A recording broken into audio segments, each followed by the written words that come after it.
You made a comment in response to Senator Booker, who was asking you questions, and I'll ask these as well, that complaints were never made ethically, and there'd be a responsibility of an attorney to make those ethical complaints under the judicial code. I just have to say I disagree with that. I mean, I was a defense attorney, worked with many prosecutors, had enormous respect for those prosecutors. So the temperament issue doesn't always get into the question of whether it's an ethical violation, but it does get into the temperament and why that, in my view, is very important, whatever our job is, but particularly for a judge where you've got that incredible power.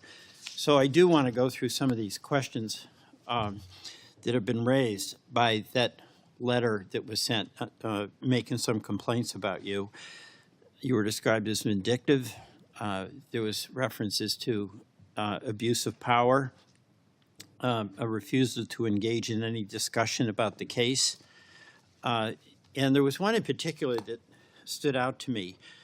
One of the attorneys in a case involving someone who was detained had information that the person had in fact reported as required. And he was trying to provide you with this information because the hearing about his client's well-being was to take place soon. And it says that you snippily told me that he would not even try to call the PO, I assume that's probation officer, on such short notice after I suggested he could at least try to reach out, and then you might get lucky and catch him. Is that true? No, Senator, it's not true. And that's exactly the type of issue raised in that email, where it's an allegation about an abuse of power that, if so true— So you did make the phone call? No, the whole episode as described in that email is not accurate. And if I'm not going to know that, and I'm not sure you do, but the basic point here is that you could have made a phone call that would have resolved the situation of whether his client had in fact reported or had not, and you wouldn't make it. So you're denying that that's true. I do deny, and I think the paragraph describes that one of my colleagues stepped in. All right, let me go on to the next one. Thank you for giving me your answer. The prosecutorial misconduct scandal, that is of concern to me and presumably would be of great concern to you in your job as a prosecutor. And what the judge found, that errors were so severe that following a jury verdict in his favor, the government determined that further prosecution of the case would not be in the interest of justice. I mean, this is a case where there were prosecutorial assets used, there was a conviction, and then the prosecution had to end it, right? Right, and I was one of the supervisors who participated in that decision because I was so disturbed by the violations that had taken place. But what the judge said, as I understand it, is that you offered little in the way of supervision. And so, as I've said, I respect Judge Nathan's decision. That aspect of the opinion— But he said that, right? It said that, but it was always difficult for me to square that with the fact that during the operative weekend, on both days, I was with the prosecutors. The record reflects that I spoke to the prosecutors at 10 o'clock on Saturday night, at 10 o'clock on Sunday night. Well, so again, I'm not perfect, but I did do my best there. My best wasn't enough, and I acknowledge that. But I don't think it's true that I didn't work hard on it. Let me go on to a third thing. In 2021, the Southern District's Executive Committee initiated a formal investigation into your conduct. And my understanding is that after that happened, that's when you shortly thereafter left the Southern District. Is that correct? No. When did you leave the Southern District? December of 2021. December of 2021? Yes. Yeah, well, that's shortly after the 2021 investigation. Have you ever been asked or had to take anger management or behavioral management at the Southern District? No. All right. Who won the 2020 election for President of the United States? President Biden was certified as the winner of that election. So you give the standard answer. You can't say that he won because he got the majority of votes and also got the Electoral College victory? I think the characterizations that you just made, Senator, are both political, and so I can't address them under the canons, and they're also tied up in ongoing litigation. Help me understand how it's political to state who got the most votes in any election. Senator, I'm just trying to be precise. The process by which our country declares the victor in an election is a certification process.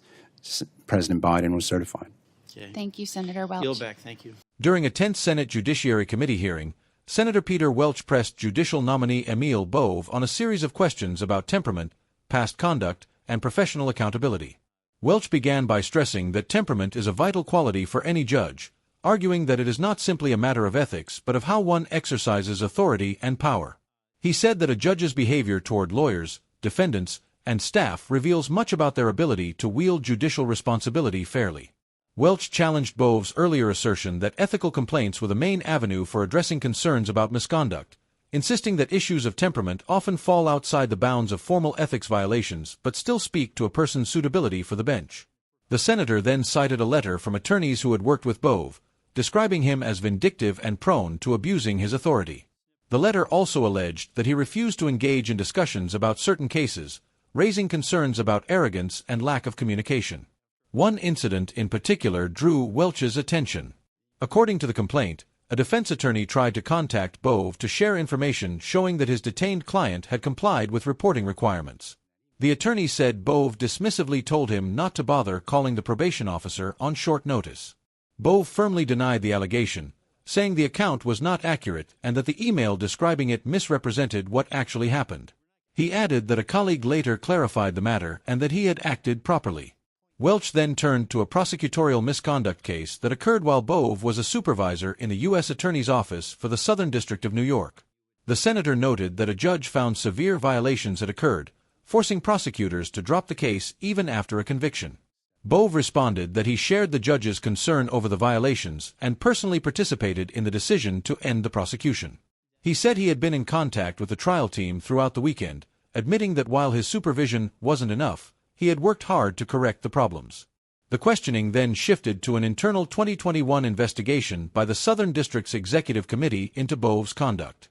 Welch noted that Bove left the office shortly afterward, but Bove denied that his departure was connected to the investigation, saying he left in December 2021 for unrelated reasons. When asked whether he had ever been required to undergo anger or behavioral management training, Bove replied, "No." As the exchange concluded, Welch posed a pointed question about the 2020 presidential election, asking who had won. Bove replied carefully, "President Biden was certified as the winner of that election." Welch pressed him to acknowledge that Biden had received the most votes and the Electoral College victory, but Bove maintained that his answer must remain precise and non-political, citing judicial ethics that prohibit commentary on politically charged matters.